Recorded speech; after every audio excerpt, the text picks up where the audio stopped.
Well, it is being reported by multiple outlets that Pope Leo the 14th is going to, quote, receive a pro-LGBTQ Catholic group, end quote, at the Vatican in October. We're going to take a look at this group and see what exactly is going on. All coming up next on the Michael Lofton Show here at Reason and Theology.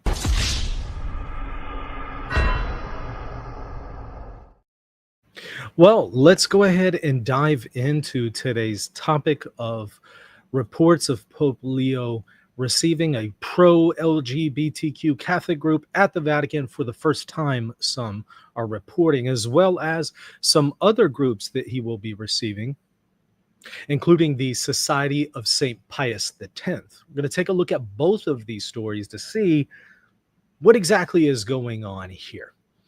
First, I want to take a look at the first group, the pro-LGBTQ community.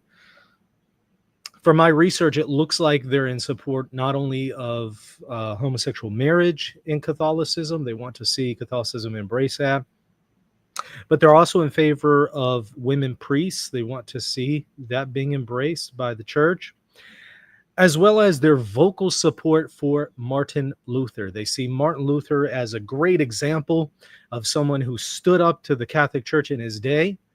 And these Catholics say that one should imitate Martin Luther in standing up to the Catholic Church today and push for reforms. Of course, these reforms that they're pushing for are not the same reforms that Luther was pushing for, but rather are reforms on the matter of morality, women's ordination, and such. Let me go ahead and share my screen and show you a few of these reports. Let's see if we can make heads or tails of what's going on. I do want to remind you, by the way, go ahead and hit that subscribe button if you haven't already. I really would appreciate your support. So if you enjoy the content here, you find it beneficial, go ahead, hit that sub button. I would truly appreciate that support. Let me go ahead and... Okay, so you should be able to see the screen now. This is from them.us. Pope Leo XIV will embrace or receive a pro-LGBTQ Catholic group at the Vatican for the first time, they report and state. This was posted yesterday. They're saying Leo will receive this group, and they have been invited in this form, the Vatican announced this week. So they're saying that they were invited to come to Rome.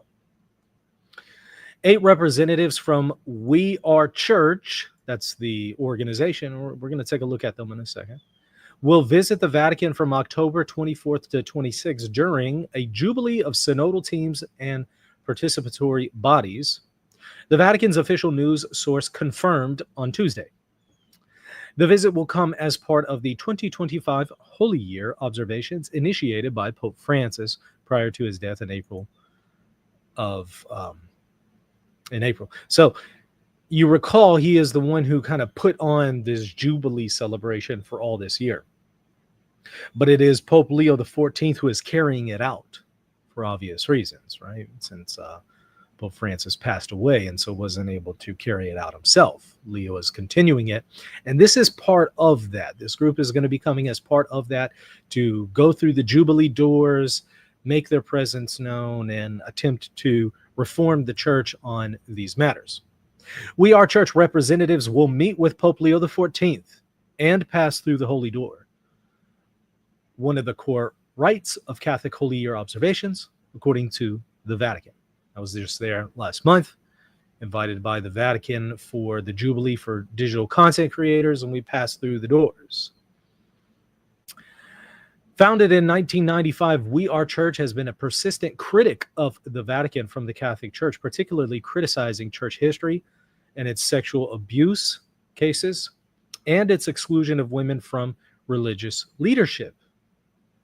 And the organization says it has a presence or is cooperating with similar groups in more than 30 countries. They also advocate for LGBT reforms within the church, endorsing blessings for same-sex couples, as well as gay marriage, and calling for an end to the exclusion of LGBTQ persons in 2021. So, One of the representatives says, "We were pleased that this meeting of synodal teams and bodies of the World Synod will also take place in the Vatican as part of the Holy Year, and that the invitation was open," they say. You have another news outlet reporting this. You can see what perspective they're coming from, as they are called thepinknews.com. So, yeah. The Pope to meet LGBTQ plus and women's equality group. They're reporting on this as well. The Vatican shared that representatives from the group will meet with Pope Leo XIV and walk through the Holy Gate. And then they talk a little bit about them. "We are committed to the renewal of the Roman Catholic Church based on the Second Vatican Council and the theological spirit developed therefrom," the group says. So your Spirit of Vatican II material, as it's often called. Their representatives will have the chance to speak with the Pope when they arrive in October. So they're not just going to walk through the holy doors. They will meet with the Pope and speak to him about their desire to reform the church. If you look them up on Wikipedia, you can see a little bit about them. And again, they're very vocal and open about wanting same-sex marriages in the Catholic Church, as well as women's ordination, as well as some other interesting things. If you go to their website, here they have an article about Martin Luther, Reformation 500 Then and Now, public witness uses online media to call for reforms. And they were calling for people in this group from all over the world to post pictures of themselves with a door and a poster on it, kind of representing their Martin Luther Reformation moment, if you will. But in this case, they're again wanting the Catholic Church to reform on these other matters that Martin Luther would have never dreamed of attempting to reform. So here you could see they see him as a hero, as somebody who stood up to the Catholic Church, and they believe that he was vindicated, and they're now calling for more reformation in the Catholic Church on these matters. Take a look at this article from their website, Women's Ordination Worldwide in Vienna. We need Catholic women priests. And then they have a picture of Therese of Lisieux, patron saint of women priests, they say. And so you can see them holding up signs here, different Catholic churches calling for women's ordination, and then giving top 10 reasons to ordain women. The Second Vatican Council calls for all discrimination to be eliminated. A ministerial priest's job is to serve the people. It's not about gender, marital status, or sexual orientation, they say. Women supported Jesus throughout his ministry and were present at the Last Supper as well as the foot of the cross when the men ran away, among other reasons. Okay, so that gives you an idea for this group. You don't have to take my word for it, read an article from Pink News or Wikipedia. You can go directly to their website, wearechurch.org, and they're pretty vocal and open about their positions here. Now, this might seem like unrelated news, but it's actually related, and I'm going to show you how. In addition to this group being welcomed at the Vatican, you also have the Society of St. Pius X that will be welcomed to the Jubilee by the Vatican on August 21st. And I've actually seen a lot of people post about this. For example, take a look at this account saying, under Pope Leo XIV, the SSPX has, for the first time in recent history, been included in the Vatican's official Jubilee calendar, allowing them to host events in Rome during the Holy Year. But it isn't just the SSPX that's on the calendar and being hosted. It's also this We Are Church Pro-LGBTQ group. And these two groups, the SSPX and this Pro-LGBT group, are diametrically opposed, right? So this Pro-LGBT group is, outrageously liberal on the left. The SSPX is all the way on the other end of the spectrum, traditionalist and conservative. Both are being welcomed at the Vatican. Now, I don't know if the SSPX is going to get a private audience with the Pope. I know the LGBT group is going to. I know the LGBT group was invited. In the case of the SSPX, I don't know if they were invited or they're just showing up, but they are on the calendar. And people are talking about how this is now Rome embracing the SSPX. But on the flip side, you have to ask the question, well, is it also Rome embracing LGBTQ ideology? Because if by having the SSPX at the Jubilee on the calendar is an endorsement of the SSPX, well, you have to ask the same question. Does that mean now Rome is officially endorsing LGBTQ Catholicism? Be that as it may, I did find this interesting article about the SSPX pilgrimage. Now, I'm not going to, reinvent the wheel here on who the SSPX is. I have a lot of videos about it, but highly controversial. Some people believe they're in schism. Other people believe they're not fully in schism, but have an irregular state. Some people see them as staunchly traditional. Others see them as Protestant in Catholic garb. A lot of different views, a whole lot that can be said here.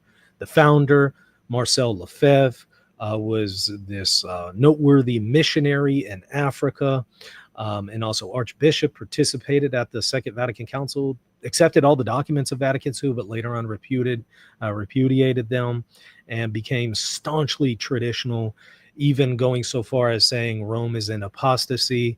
The Bishop of Rome is the Antichrist, all sorts of things. Okay, so this is that group.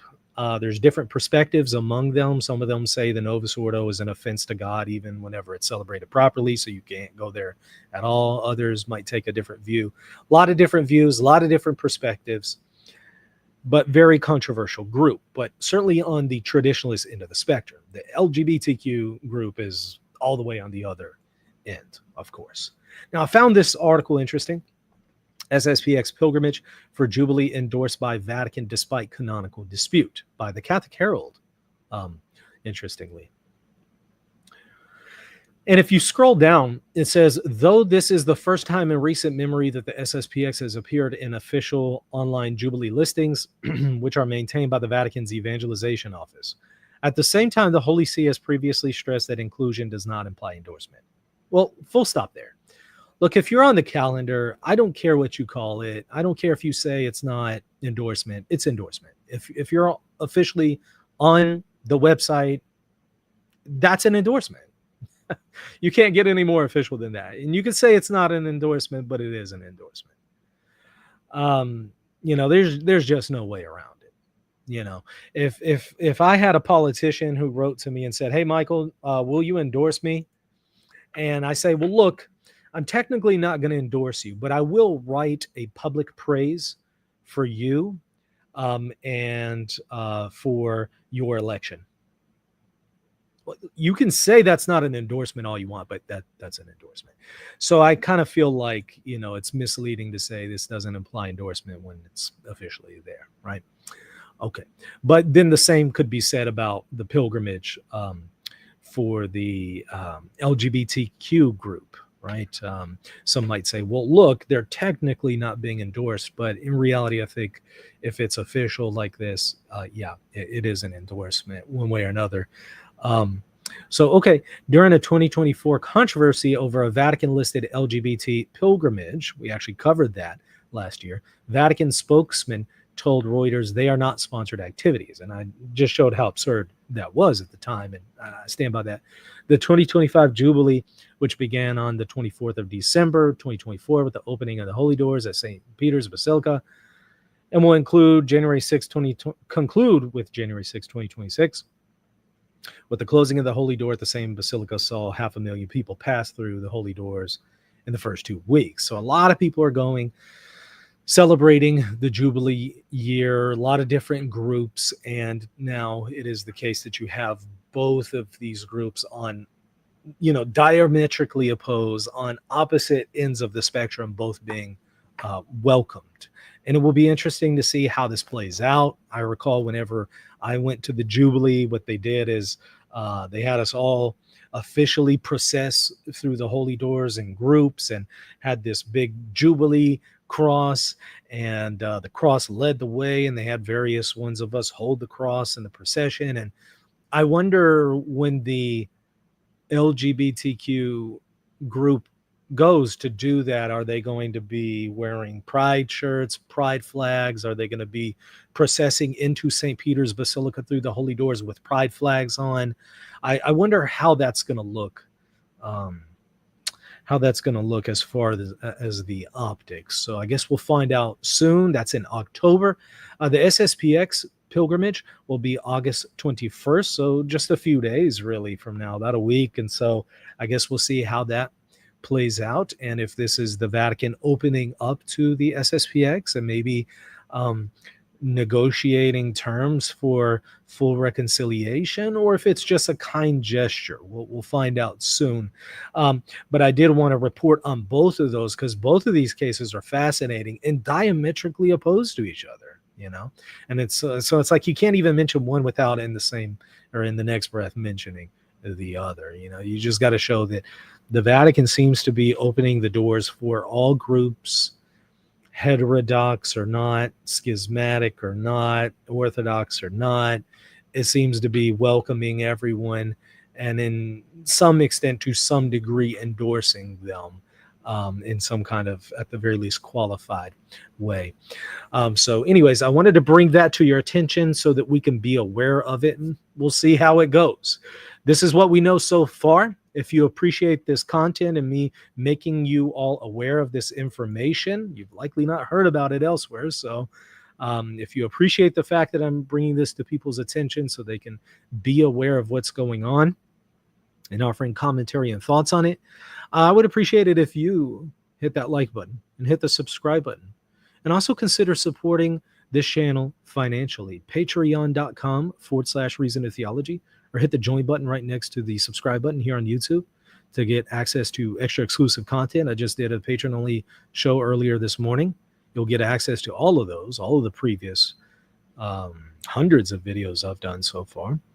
And you'll also be allowing me to continue to do these videos every single day for free for everyone to benefit from. So if you've benefited from this channel, do consider supporting that. And also, if you're interested in checking out any of my courses, maybe on the ecumenical councils or the magisterium, a great resource to go to is rtcourses.com. R as in reason, T as in theology, courses.com, and you'll see all sorts of courses that I have, as well as free material and free PDFs on there for you as well.